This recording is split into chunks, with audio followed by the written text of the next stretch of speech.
Sometimes the strongest of us come in small packages. Callie, she's a brave little kid. Packages like 3-year-old Callie Anderson. So she of course loves, Disney princesses, anything with Disney princesses.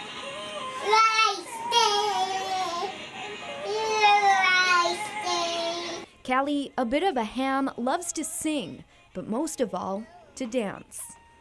The courageous little girl faces life with a smile. There are people who work here who say, Callie, you're my hero, with all the things that you go through and how you do it.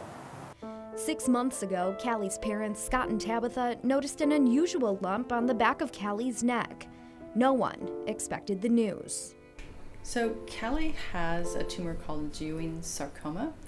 It's a tumor that generally arises from or near a bone. Most of the time it's in what we call long bones, so in the legs or arms, but hers arose around the back of her neck. The diagnosis was shocking enough. Because when we first found out, it was very like, oh, we need to do physical, we can't sit here and grieve, we need to do physical things, we need to, what needs to be done, how can we get things done to make her well. But because of where the tumor is positioned, close to the spinal cord, it causes a lot of pain.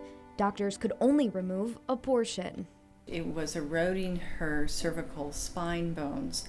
So shortly after we started, her neck became very unstable and it became an emergent situation where the orthopedist and the neurosurgeon needed to go in and fuse her neck. Adding another layer of complexity to Callie's care. While chemo does a nice job in shrinking her tumor, it also delays her fused bones in healing.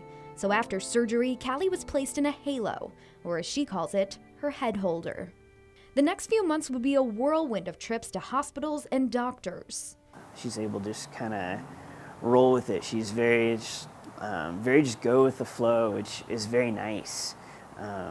To be able to do that, to be able to be like, okay, well, Callie, we got to go to the hospital today.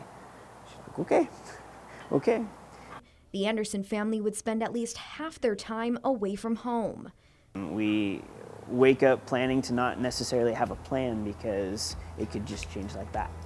And a good chunk of it at Providence Sacred Heart Children's Hospital, a hospital Callie says is her favorite. Staff who have taken time to invest time and energy and love, and to give that extra little bit of just effort and show that love to build a relationship, which I think makes all the difference. For now, Callie is on the road to recovery, fighting every day, dancing through every step. And while mom, dad, and baby sister Becca are thrilled to move on to the next step, they can't help but think what the future holds for their brave, creative, fun-loving little girl. I want her to live cancer-free, to be happy, to be successful, to grow into a strong young woman, that we would be able to continue to build on the awesome relationship that we have.